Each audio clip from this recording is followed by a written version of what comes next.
mwenye kalamu na notebook aandike: mwisho wa mtu mkamilifu. Mwisho wa mtu mkamilifu. Bwana asifiwe. Mwisho wa mtu mkamilifu.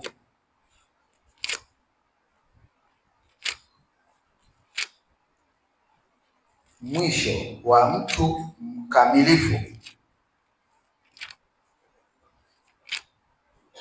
Mungu kutoka katika kitabu cha Ayubu sura ya 1 mstari wa 1.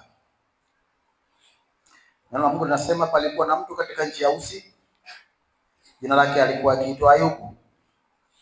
Mtu huyo alikuwa mkamilifu na mwelekevu, ni mmoja aliyemcha Mungu na kuepukana na uovu. Bwana asifiwe. Kila kitu kinaitwa na kila jambo linaitwa na kila mtu anaitwa na kitu chochote kitaitwa kikamilifu kwa vipimo vilivyokadiriwa na aliyekitengeneza. Bwana asifiwe.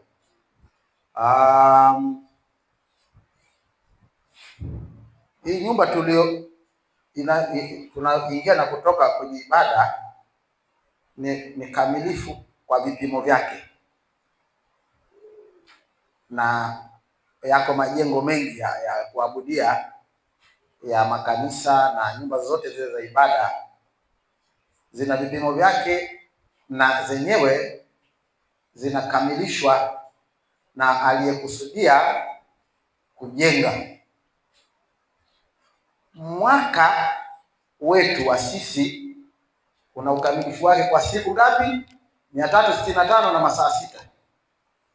Zikisha kufika 365, ndio maana mwisho wa mwaka tunaukaribisha wapi? Saa 6 kamili. Ile saa 5 na dakika 59 na sekunde 59 ikifika pale kamili, pale mwaka unaisha saa 6 kamili za usiku, kwa sababu wenyewe unahesabiwa unaishia saa 6 kamili za usiku. Kutoka pale kwa saa 6 kamili na dakika 1 tunaanza, kama ni siku inaanza, kama ni na miezi nayo hivyo hivyo. Na hata ukiwa na kikombe kama kina ujazo wa lita 1 au nusu lita, ukijaza kitu chochote kikishafikia pale kwenye ule ujazo, maana yake ukamilifu wa lita 1 umekwisha, kikombe kimejaa. Kinachozidi hapo kitakuwa zaidi ya lita 1. Bwana asifiwe. Na mambo haya yako hivyo kwetu sisi wanadamu tulio ndani ya Kristo. Tuna ukamilifu wa mambo mengi. Bwana asifiwe. Neno la Mungu linasema huyu Ayubu alikuwa mkamilifu, lakini ukamilifu wake haukuhesabiwa kwa kimo alichonacho, wala kwa umbile alilonalo, wala kwa umri alionao. Ukamilifu wake, neno la Mungu linasema, palikuwa na mtu katika nchi ya Usi, jina lake akiitwa Ayubu. Alikuwa akiitwa Ayubu. Mtu huyo alikuwa mkamilifu na mwelekevu, ni mmoja aliyemcha Mungu na kuepukana na uovu. Vipimo vya ukamilifu wa Ayubu vilikuwa vile alivyomcha Mungu na kuepukana na uovu. Somo langu linasema mwisho wa mtu mkamilifu. Mwisho wa mtu mkamilifu. Vipimo vya ukamilifu kwa Ayubu vilikuwa vile anavyomcha Mungu na kuepukana na uovu.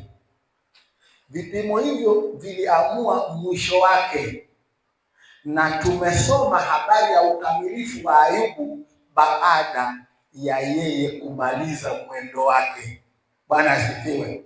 Wakati anaishi hivyo, ukamilifu wake ulibaki kwa Mungu aliyemuona jinsi anavyomcha Mungu na kuwa mwelekevu mbele zake na vile anavyoepukana na uovu. Hapo ndipo Mungu aliuona ukamilifu wake. Lakini kupitia katika yale majaribu yaliyokuwa yakimjaribu Ayubu, yakimpa mapigo makubwa, na Ayubu kwa sababu ya uelekevu wake na uaminifu wake kwa Mungu na vile alivyoepuka uovu, Mungu alimtia nguvu ya kuendelea kushikamana na ukamilifu wake. Ninasema na wewe habari ya neno la ukamilifu na mwisho wa mtu mkamilifu.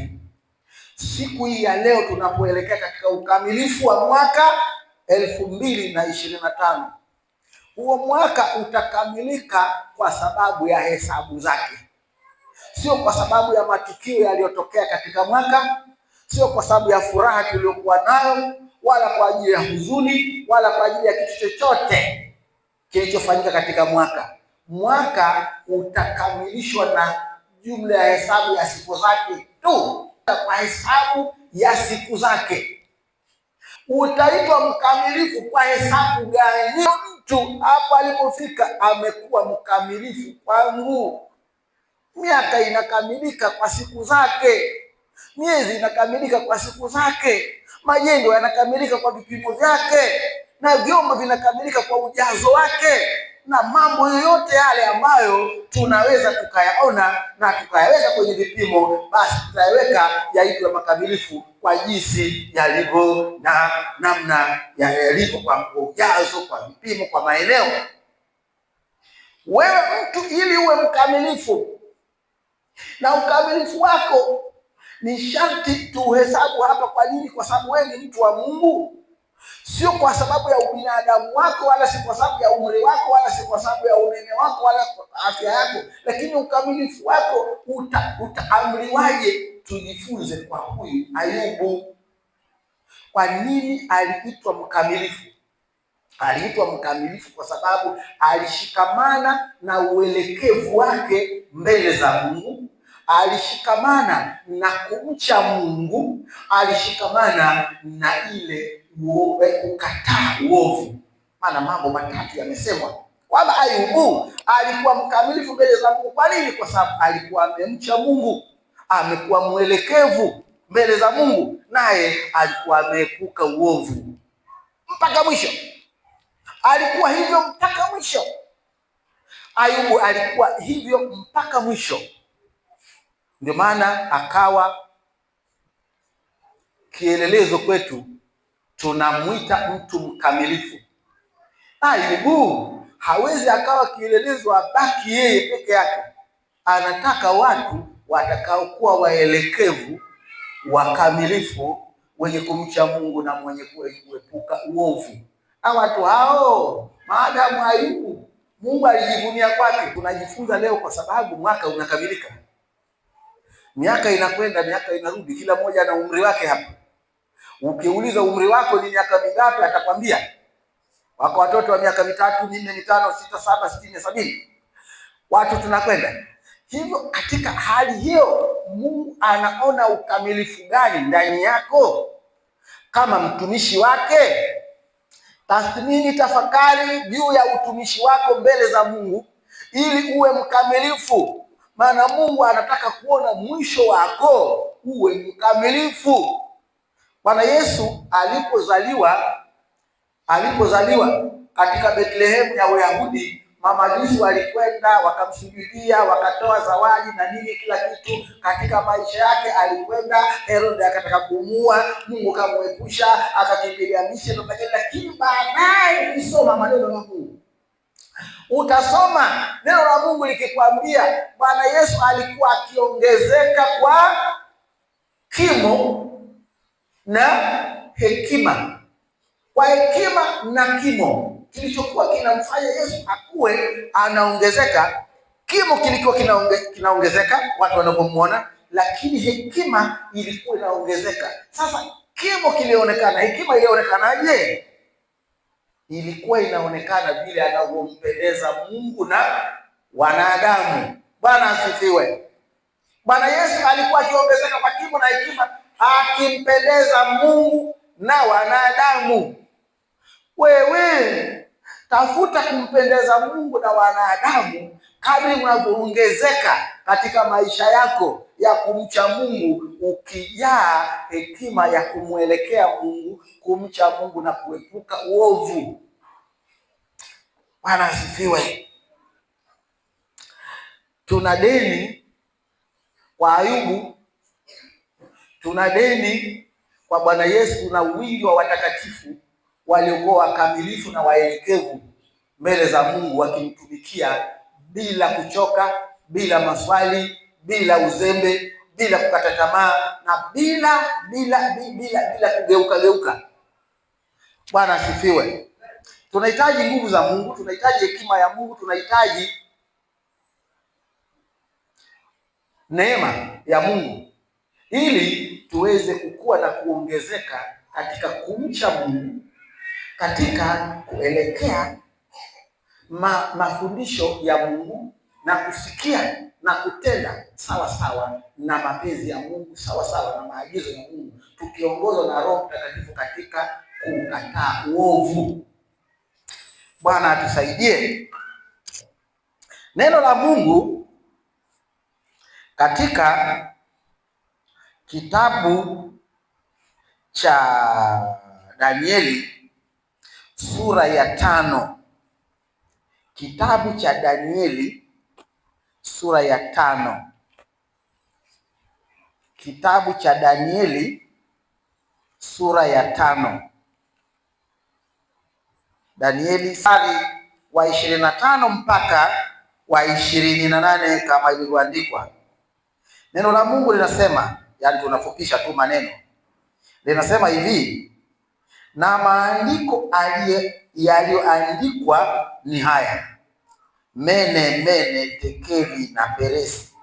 Na tafsiri ya maneno haya ni hii: mene, Mungu ameuhesabu ufalme wako na kuukomesha.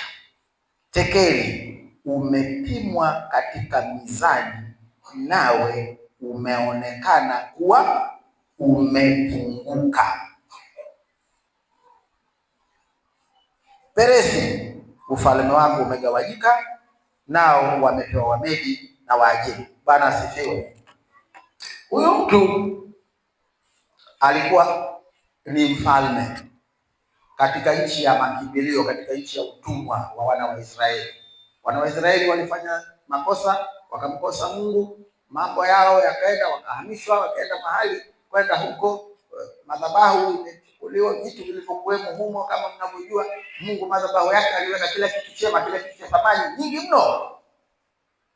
Wakachukua wale watu wakavitamani ile waende kule. Huyu mtu mfalme huyu, sio alikuwa anaitwa nani, Koreshi, si nani anajua mwenyewe kama Shata tena jina lake mwenyewe. Alichofanya, alikuwa anafanyaje? Achukua vyombo vya madhabahu ya Mungu wa Israeli, akavinywea pombe katika sherehe aliyoalika wakubwa wenzake. Mungu maneno aliandika, alikuwa ameandika kumwonyesha kwamba ufalme wako nimeupima mimi. Ufalme wa mfalme unapimwa kwa hekima alionayo. Bwana asifiwe. Ndio inatokea kwamba kapimwa hekima yake, aliona kwamba glasi zote, bakuli zote za kunywa pombe na wakubwa wenzio huzioni mpaka uje kuchukua vyombo vyangu mimi vya madhabahuni niliokuwa kule mmechukua kwenye utumwa, mimi kule ile nchi ya ahadi, hekalu nimeliweka kule, madhabahu yangu nimeweka kule, makuhani wako kule, hao mmewachukua kwa makosa yao. Lakini sio kwamba vyombo hivyo vina makosa mpaka vinywe pombe. Vipimo nilivyokuwekea, nimekuona umepungua. Bwana asifiwe. Hivi mimi sisemi na muombaji mmoja hapa, sisemi na muimbaji mmoja hapa, sisemi na Mkristo mmoja aliyeokoka hapa, sisemi na mwanakwaya, mwana praise na vijana wa kike na wa kiume mmoja wapo hapa, kwamba unatakiwa upime ujipime mwenyewe katika kuelekea mwisho wa mwaka huu, uone kwamba je, umepungua au umejaa katika uelekevu wako wa kumtumikia Mungu, katika kumcha Mungu na katika kuepuka uovu. Umemcha Mungu kwa kipimo cha kujaa? Umekuwa mwelekevu mbele za Mungu kwa kipimo cha kujaa? Je, umeepukana na uovu kwa kipimo cha kujaa kiasi gani? Ndugu zangu, mimi siwafichi. Mungu anasema na mimi kwa ndoto, kwa njozi, kwa maono na ufunuo. Amekuwa akinionyesha mambo yananisikitisha kuhusu mioyo ya watu wake ninawaongoza. Anasema na mimi kuhusu mioyo ya watu wake ninawaongoza, kwamba kipimo hakiko sawa, kipimo hakiko sawa. Na Mungu angenipa neema na amani kwamba kipimo kimepungua, lakini Mungu anachonionyesha ni kuwa kipimo kimechafuka, ni kichafu sana. Mungu atusaidie. Mioyo ya washirika kwa ujumla wetu ni michafu sana, imechafuka kiasi kwamba huwezi kukaa karibu na hawa watu. Sasa Mungu, je, watu wote hata mmoja basi awe safi? Sasa Mungu akikuonyesha kwamba mmoja ni safi, anaweza kukutia moyo wako wasafi, lakini hesabu ya Mungu ni kwamba uchafu umekuwa ni mwingi sana. Uchafu umekuwa. Mungu anapima vipimo vingi katika utumishi wako. Mungu anapima vipimo vingi. Ananionyesha uchafu mwingi. Endelea kutubu, endelea kumsihi Mungu anisamehe. Kwa sababu gani? Sisi natoa hesabu. Bwana tusaidie. Mimi natoa hesabu. Sasa uchafu gani? Uongo, uzinzi, uasherati, unafiki, zembe, mazoea, uzushi, tamaa mbaya. Ni vitu ambavyo Mungu atusaidie tunapoingia katika kumaliza huu mwaka, twende mwaka mwingine. Kwa nini? Kwa sababu neema si bado ipo ya kutufanya tubadilike, tuende vile ambavyo Mungu anataka. Ndio maana neno la Mungu, somo hili limekuja kwamba mwisho wa mkamilifu, kwa sababu mwisho wa ulimwengu wote uko mikononi mwa Mungu, lakini mtu mmoja anayetakiwa kuwa mkamilifu mbele za Mungu ana mwisho wake, kwa sababu atakuja kusimama na wakamilifu katika siku ya Kristo ili aeleze ukamilifu wake. Sasa ukamilifu huo ni ukamilifu wa namna gani ambao Mungu anatudai mimi na wewe? Anatudai tutafakari juu ya watu hawa. Hawa watu tunawaona katika maandiko kwamba hawa watu si kwamba walikuwa wanaishi katika maisha ya raha tu, waliishi katika maisha ya kujaribiwa sana, walikuwa wakiishi katika maisha ya kukatisha tamaa sana. Matukio mengi ya kuhuzunisha yamewakuta, matukio mengi ya kuwakatisha tamaa yamewakuta, na matukio mengi ya kuwafanya kwa kweli wageuke nyuma wameyapitia, lakini wameshikamana na kumcha Mungu na kumwelekea Mungu na kuepuka uovu. Bwana tusaidie. Haya mambo tuyatafakari sana. Siku zinapokwenda na kukamilisha miezi, miaka na miongo na karne, Mungu anataka siku zetu tunapozihesabu tuzihesabu tukijua kwamba zina ukamilifu mbele za Mungu katika kila jambo. Maisha yako yana mambo mengi yanataka ukamilifu. Huyu mfalme si kwamba alikuwa mbaya katika mambo yote. Alikuwa ni mfalme mzuri tu aliyekubalika na watu wake kule Uajemi, lakini kapungua eneo hilo la kuto kuheshimu vyombo vya utumishi waliopewa wana wa Israeli kule kwao. Wao wakavitaka tena, aliochukua vyombo hakuwa yeye, alikuwa baba yake kaenda kateka Israeli, kabomoa kule. Baba amekufa, yeye kawa mfalme. Kaona baba, mbona vyombo hivi kaviweka tu hapa, mbona vizuri tunakunyanyia pombe, ngoja nifanye karamu. Kwa eneo hili kamkosa Mungu. Sasa Mungu ana siri moja, sio yuko vipi? Utafanya mambo 99 mazuri ya kumfurahisha Mungu, utamkosa kwa jambo hili moja baya. Ndio maana anasema mwisho wa mtu mkamilifu. Bwana asifiwe kabisa. Mwisho wa mtu mkamilifu, fanya mambo 99 mazuri ya kumpendeza Mungu, utapotezwa na jambo moja baya. Mungu tufanyeje? Kumbe Mungu basi yuko hivi, fanya mambo 99 mabaya mbele za Mungu, utaokolewa na jema moja. Bwana asifiwe. Yuko hivi, yaani Mungu yuko hivi. Sasa wewe bahati yako mbaya, unatembea katika mwelekeo wa kufanya mema yafike 100. Kwa nini? Kwa sababu wewe unaokolewa na hili moja tu. Utapotezwa, sio kuokolewa, utapotezwa na hili moja tu baya, lifute mema yako yote. Si kweli kwamba unatakiwa kuishi maisha ya tahadhari sana ili usije ukapoteza hilo moja likakupoteza, ukafutiliwa mambo yako yote mema uliyoyafanya mbele za Mungu. Si atasimama Ayubu? Bwana asifiwe. Ayubu atasimama Ayubu, atasema mimi nilipata kila kitu, utajiri wote nilipata na uzao na watoto na kila kitu.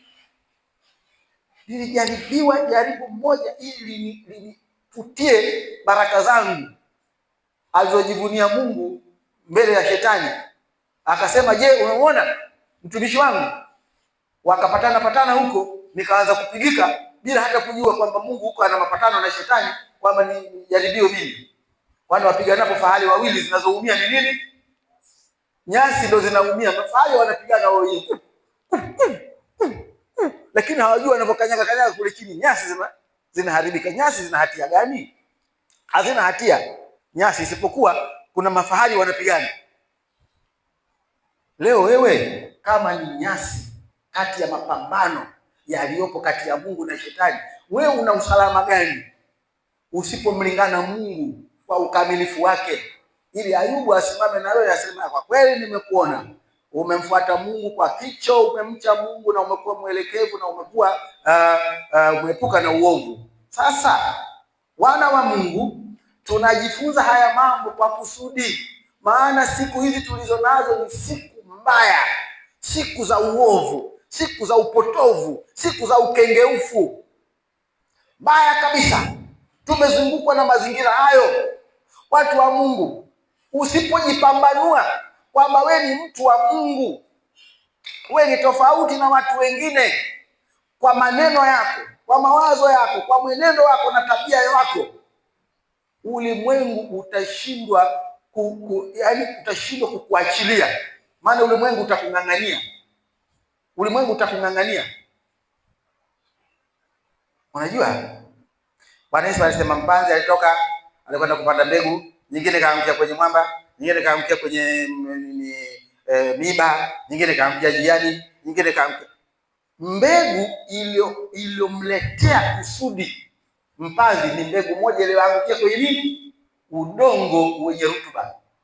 Lakini ya njiani ndege wamepita wakaokota, haikuwa na faida yote. Ya juu ya mwamba udongo ulikuwa haufai chochote, basi haikuweza kukua. Kwenye miba anasema hawa ndio walio panda katika miba, ili kwa uwingi na masumbufu ya dunia hii na mambo sio na utajiri na mali na nini, wamejikuta wamesongwa Basi kusongwa kumekuwa kwingi leo. Watu wa Mungu, kusongwa kumekuwa kwingi sana, kwa sababu miba ya masumbufu ya dunia yamefanya mshindwe kabisa kujua kwamba Mungu ana nafasi ya peke yake katika maisha yako ya kiroho. Mungu ana nafasi ya peke yake katika maisha yako ya kiroho, vinginevyo wewe utakuwa umejihesabia wewe haki, kumbe Mungu hajakuhesabia. Usifanye hivyo, kwa sababu kuna mwisho wa mkamilifu. Mtu aliye mkamilifu anakuwa na mwisho akishikamana na ukamilifu wake. Haya, ngoja nimalizie hili neno, kwa sababu nimeahidi mimi mwenyewe kwamba nitasimama.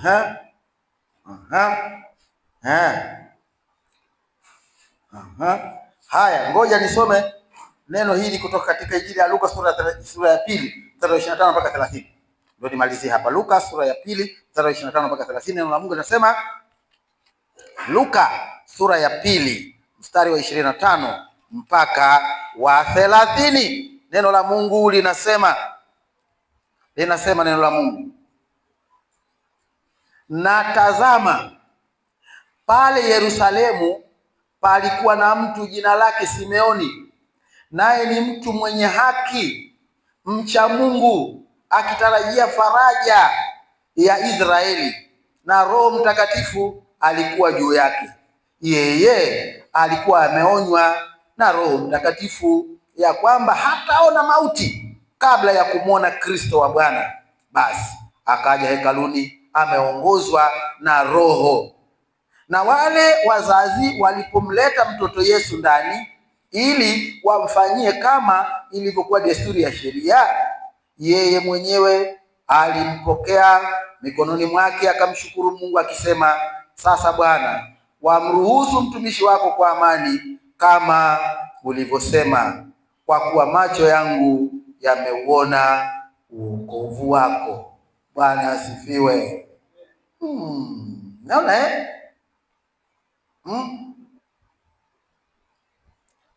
Bwana asifiwe. Kumbe roho ya mtu mkamilifu inatiwa nguvu na kile anachokitarajia. Umemwona huyu Simeoni yeye Roho Mtakatifu kamwambia kwamba hutakufa, hutaona mauti mpaka umuone Kristo. Yeye hajui huyu Kristo lini, lakini kwa kitendo cha kuambiwa hivi na Roho Mtakatifu akawa haachani na utakatifu wake mpaka aje kumwona. Hajui ni lini. Hivi wewe unatarajia nini katika ujana wako, katika utu uzima wako, katika utoto wako? Unatarajia nini huko mbele? Unatarajia hivi? Sisi tuna picha tu. Alikuwepo mtoto, mamajusi wametoka wakaenda kumwona, walipomwona wakamsujudia. Hivi Bwana Yesu alikaa akafanya miujiza, akalisha watu 5,000 kwa mikate 5 na samaki 2. Ilikuwa Bwana Yesu, ilikuwa na Bwana Yesu aliteswa, akafa, akafufuka. Bwana Yesu, unasikia? Bwana Yesu anasema anaenda kuandalia makao, nilipo mimi nanyi mwepo. Hivi unatarajia nini? Matumaini yako ni nini? Sio kwenda siku moja kumwona Yesu uso kwa uso. Anasifiwe. Nikuombee Mungu aweke kiu ndani yako kwamba tarajia sana siku moja utamwona Yesu uso kwa uso. Bwana asifiwe. Mimi bwana, siku moja Yesu alinitokea nikiwa mchanga kabisa. Yesu mchanga. Yesu alinitokea kwa sura gani? Tena alinipa somo la ukarimu. Alinileta nikiwa nyumbani kwangu, nikiwa na mke wangu, wakaja watu wenye uhitaji. Kwenye akiba ya pale nyumbani palikuwa na kakitu kadogo kakula chakula. Unaona Sasa mimi ninasema hawa wanahitaji chakula, watu wazima wamekuja, na chakula sina, na chakula kadogo. Sasa yani Bwana Yesu kanipeleka kama Sarepta kabisa. Hajaonekana Yesu, hajaonekana. Yule mama mchungaji akachukua kile chakula chote akawapa wale watu. Moyo wangu ukauma, sijasema moyo wangu ukauma, mbona anafanya kitu kama hivi? Yesu akatokea. Alafu Yesu alipotokea wala kuulizi kwamba huyu ni nani. Yeye mwenyewe alipotokea unajua kwamba ndio huyo. Yaani sijui ikoje katika ulimwengu wa roho, sio kwamba utakapomuona Yesu kuna mtu atakwambia unamjua huyu. Hatatokea mtu akwambie, "Hivi unamjua huyu?" Huyo ndio Yesu, hakuna. Yaani utakapomuona Yesu, roho inakwambia ndio huyo ndio huyo. Nikajikuta ninalia. Sasa yule mama ananisuka. Nini? Nikamiminika machozi. Basi Yesu kamaliza ujumbe pale pale. Yaani ametokea akiwa na upendo wa ajabu, akiwa na tabasamu. Sasa alikuwa anaonekana huko moyoni kwangu, akawa na akisi sura yake hivi. Hivi vitu gani hivi? Yaani katika uchanga kuna vitu Mungu analeta live ili kwamba aimarishe imani yako. Kwamba mimi sitakupungukia, ndio cha kusema Yesu. Sitakupungukia. Mbona nimekupenda. Haleluya. Yesu anatupenda. Tamani sana siku moja ukutane na Yesu uso kwa uso, uone ule upendo wake ambao unakutia moyo katika somo la mchana wa leo, katika Jumapili ya mwisho wa mwaka 2025. Uone jinsi ambavyo Yesu hatakupungukia. Sio makusudi wala sio mpango wake wala sio kwa utukufu wake akupungukie kwa lolote. Usichoke kutenda mema, usichoke kushikamana na utakatifu, usichoke kushikamana na uelekevu, usichoke kuepuka uovu wa namna zozote zile. Yesu akushike. Bwana asifiwe. Kila ulifanyalo kwa neno au kwa tendo, na ufanye katika Kristo, ukimtukuza Mungu katika yeye, na Mungu akitukuzwa hivyo atakuinua na kukuinua katika mwaka huu tunaokwenda kuanza hivi punde tu, siku 2-3 zijazo. Tusimameni, tumwambieni Mungu asante. Baada ya hapo tukae sasa. Unayeweza wewe ni Mungu wetu.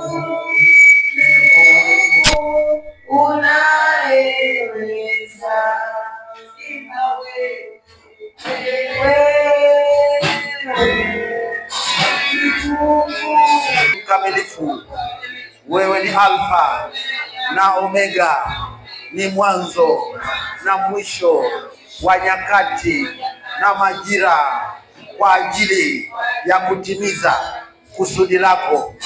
Baba yangu na Mungu wangu, ninakushukuru kwa ajili ya wakati huu ambao Bwana, ninaamini hakika kwamba wewe uliye mkamilifu umeweka ukamilifu wako ndani yangu.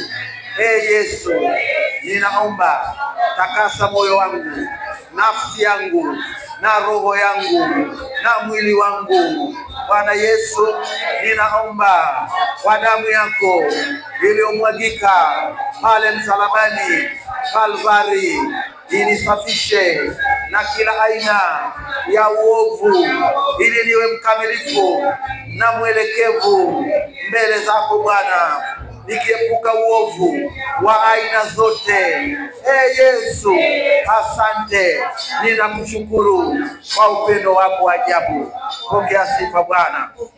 Kijana huyu ambaye amekuja mbele zako amesikia neno lako Yesu, naye anatamani kuwa mkamilifu, nilapate mwisho mwema. Nyosha mikono yako, nyosha tu mikono yako ili kuombe. Nyosha mikono yako. Bwana wangu na Mungu wangu, katika jina la Yesu, kijana huyu ni mali yako, amekuwa mnyenyekevu, amekuja mbele zako akijua kwamba Bwana Mungu neno lako limesema na moyo wake, na kwa ajili hiyo ninamkabidhi mikononi mwako Mungu. Ninaomba kutana naye Bwana Mungu mwenye nguvu. Tazama mwaka huu umekamilika, anza na baraka ndani yake, anza na furaha ndani yake, anza na amani ndani yake, anza na ushindi, pate kukua na kuongezeka kwa ajili ya utukufu wa jina lako. Baba, mlinde mtetee, mpiganie katika jina takatifu la Yesu Kristo. Amen. Yesu, asante na kushukuru kwa neno lako.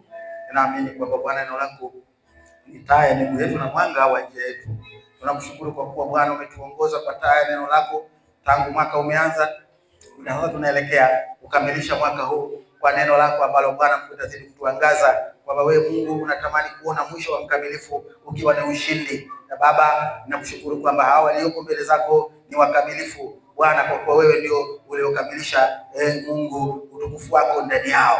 Baba, katika jina la Yesu ninakusihi Bwana Mungu, tupe kushikamana na uaminifu wako Mfalme, tuweze kutembea katika neno lako na kuliishi, ili Bwana Mungu kwa Roho wako Mtakatifu utuonye, utukumbushe, utuongoze katika yote, ili tuweze kufikia ukamilifu katika siku ya Kristo. Ni katika jina lako Bwana Yesu Kristo naomba. Amen.